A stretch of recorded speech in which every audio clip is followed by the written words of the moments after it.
올해 초 살충제 표본 검사에 포함된 전북의 달걀이 6%에 그쳤습니다. 살충제의 관행적인 살포에도 불구하고 감시가 허술했다는 지적이 일고 있습니다.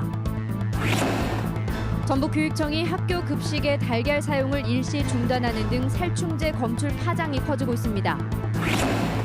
경찰이 김광수 국회의원의 50대 여성 폭행 혐의와 관련해 여성을 다시 불러 조사하기로 했습니다. 전주 옛 도심의 대형 호텔과 상가 건물들이 영업 중단 뒤 방치되면서 상권 회복에 걸림돌이 되고 있습니다. 여러분 안녕하십니까? JTV 8시 뉴스입니다. 살충제가 검출된 달걀이 나온 농장이 어제 3곳에서 6곳으로 늘었습니다. 시민들의 불안이 커지자 학교 급식에서 달걀 사용이 중단됐습니다. 달걀 껍질에 생산지와 생산자가 적힌 만큼 문제의 달걀을 반품하거나 폐기 처분해야 합니다. 주혜인 기자의 보도입니다. 살충제인 피프로닐과 비펜트린이 검출된 달걀이 나온 농가가 전국적으로 6곳으로 늘었습니다. 상황이 심각해지자 전북교육청은 전수조사 결과가 나오기 전까지 학교 급식에서 달걀 사용을 중지했습니다. 향후에 안전 판단이 이루어진 계란에 한해서는 가능하지만 그 외의 계란에 대해서는 잠정 중단 조치할 것을 안내하였습니다. 전라북도는 118곳 농장 가운데 음성 판정을 받은 66개 농가의 달걀 출하를 허용했습니다. 그러나 끓이면 바이러스가 소멸되는 AI와 달리 살충제는 열을 가해도 사라지지 않습니다. 전라북도는 달걀 껍질의 생산지와 생산자를 잘 확인한 뒤 살충제가 나온 6개 농장의 달걀을 섭취하지 말라고 당부했습니다. 이건 농약 성분입니다. 화학 성분이기 때문에 현재까지 저희들이 자료를 보면은 이건 삶거나 삶아도 분해가 되지 않습니다. 이번 살충제 파동으로 달걀로 가공식품을 만드는 업계는 큰 매출 감소가 불가피해 보입니다. 워낙 다양한 식품에 달걀이 사용되다 보니 시민들의 불안감이 커지고 있습니다. 더 안심하고 식품을 섭취할 수 있도록 좀 더 민첩하게 정보도 제공해주고 또 검사에 문제가 있으면 좀 정확한 정보도 공유할 수 있도록 해주시면. 농산물 품질관리원 전북지원은 기준치 이하의 살충제가 검출된 순창의 산란계 농장에 대해 3개월 동안 친환경 무항생제 표시정지 처분을 내렸습니다. JTV 뉴스 주혜인입니다. 살충제는 인체에 치명적이라는 점에서 식품 관리에 큰 구멍이 뚫렸다는 우려가 커지고 있습니다. 일부 농가의 살충제 사용이 관행적이었지만 표본 조사가 6%에 그칠 정도로 감시는 허술했습니다. 김철 기자가 보도합니다. 이번에 살충제가 적발된 달걀 껍질 위엔 생산 지역과 생산 농장이 적혀 있습니다. 08마리는 경기도 남양주 마리농장, 08LSH는 광주 우리농장 달걀이라는 뜻입니다. 전북 달걀은 지역번호가 12입니다. 전라북도는 지역번호 12의 경우 안심해도 된다고 밝혔습니다. 그러나 식품 안전관리에 구멍이 뚫린 건 부인할 수 없습니다. 올해 초 실시된 살충제 표본 검사에 전북의 달걀은 6%만 포함돼 나머지 94%의 안전을 장담할 수 없습니다. 농약에 대해서도 검사 건수를 한번 농림보고 협의를 하겠지만 우리도 자체에서도 이 농약 검사 건수를 좀 늘려야 된다고 생각을 합니다. 닭이 축산물 이력 추적제에서 빠진 것도 아쉽습니다. 소와 돼지는 축산물 이력 추적제를 통해 전산으로 생산과 유통을 확인하지만 닭은 이력 추적제에 포함되지 않아 수기로만 가능합니다. 무엇보다 국민이 안심하고 먹을 수 있도록 농가가 살충제를 쓰지 않겠다는 다짐이 중요합니다. 먹거리 하는데 그런 살충제가 들어간다는 것은 저 자신도 용납이 안 되고 일단은 안 해야죠. 닭이 들어와 있으면.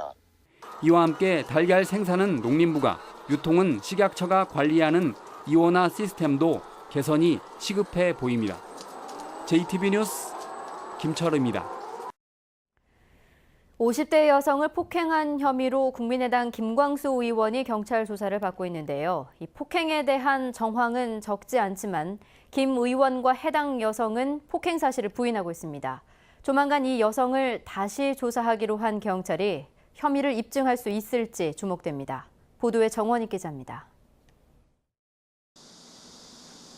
김광수 의원은 지난 5일 새벽 이 원룸에서 50대 여성 A씨를 폭행한 혐의를 받고 있습니다.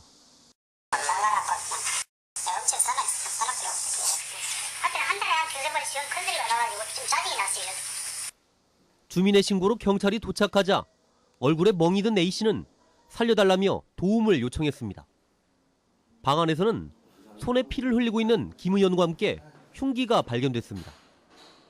일방이든 쌍방이든 폭행이 있었을 가능성이 엿보이는 부분입니다. 이 때문에 경찰도 사건 현장에서 수갑을 채우고 김 의원을 현행범으로 체포했지만 뒤늦게 A씨는 폭행 사실을 부인했습니다. 김 의원 역시 자해를 시도하는 A씨를 말리려다 벌어진 일이며 폭행은 없었다고 주장하고 있습니다. 혐의 입증은 이제 경찰 몫으로 남았습니다. 때리고 맞고 그것만 박제하면 되는 거니까 왜 피어났으면 눈을 왜 멍들었나 그것이 중요하죠. 하지만 양측이 폭행 사실을 모두 부인하면서 혐의 입증이 쉽지 않다 보니 곤혹스러운 것도 사실입니다. 피의자 신분으로 김 의원을 소환하고도 혐의를 입증하지 못해 김 의원이 풀려날 경우 과주기 수사 논란이 나올 수밖에 없기 때문입니다. 경찰은 조만간 A씨를 불러 2차 조사를 할 예정입니다. 또 조사 결과에 따라 다음 주쯤 수사를 마무리할 계획이어서 결과에 관심이 모아지고 있습니다. JTB 뉴스 정원익입니다. 전주 옛 도심에 영업이 중단된 채 방치되는 대형 건물들이 있습니다. 주변 상인들은 상권 회복에 걸림돌이 된다면서 대책을 호소하고 있습니다. 권대성 기자가 보도합니다. 4년 전 주인이 바뀐 지상 12층의 호텔 건물입니다. 전주를 대표하던 호텔의 명성에 맞게 새 주인이 리모델링을 거쳐 다시 문을 열 것으로 기대를 모았습니다. 하지만 출입문은 굳게 닫혀 있고 잡초만 자라고 있습니다. 회사 측은 1년 단위로 호텔 휴업 신고를 연장해오고 있습니다.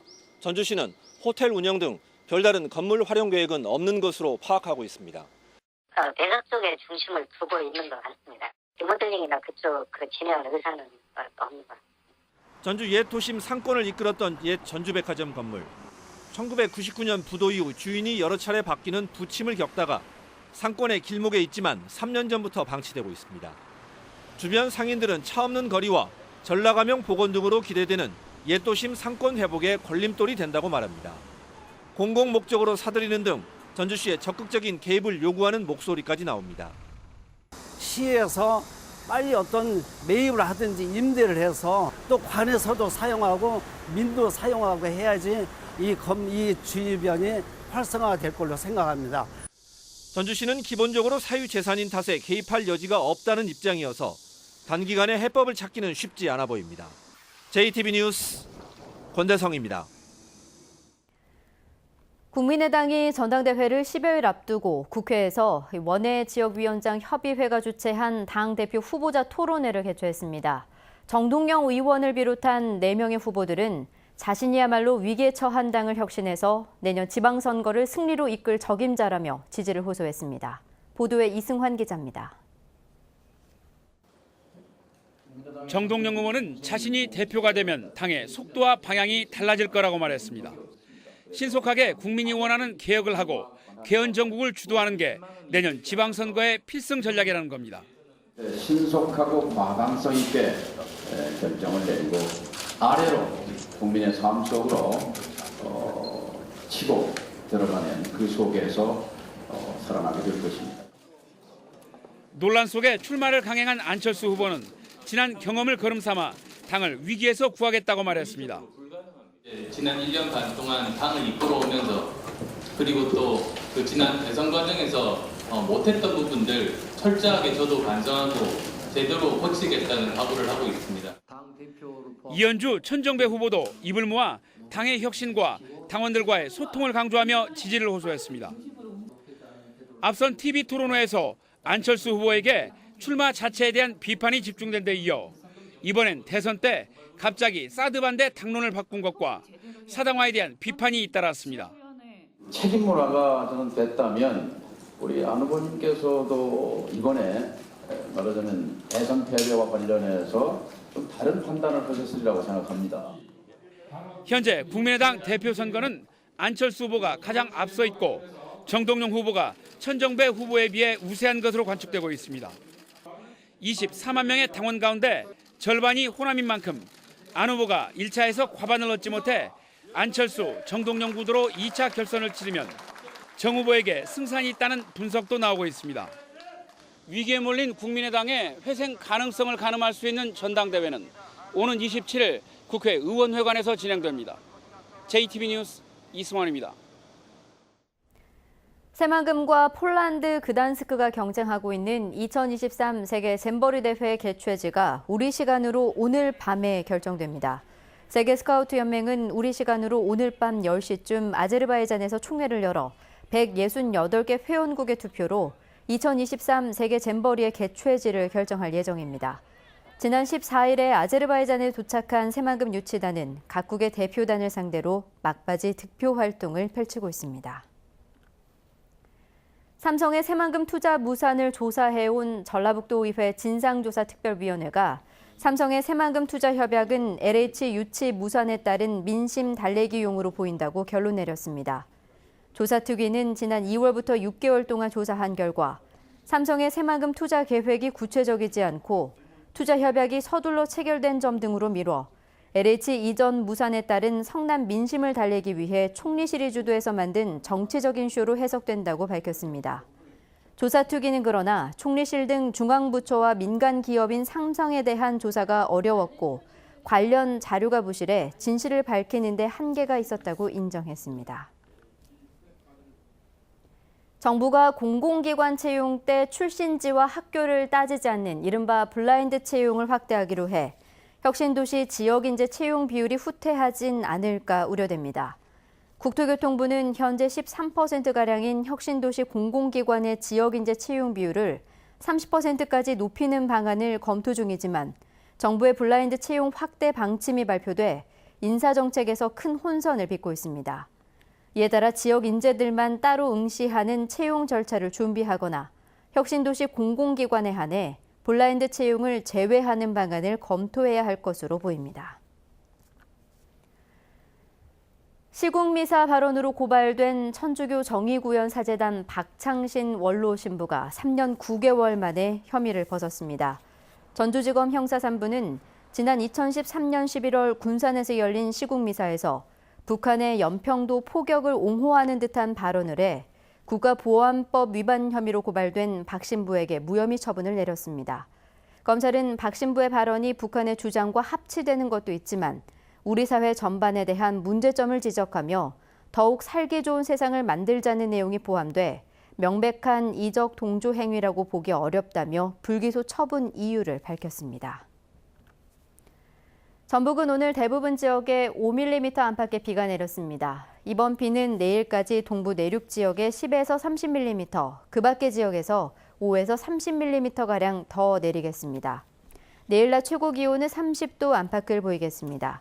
전주기상청은 금요일인 모레 잠시 소나기가 내린 뒤 토요일부터 다음 주 월요일까지 비 소식이 이어질 것으로 내다봤습니다.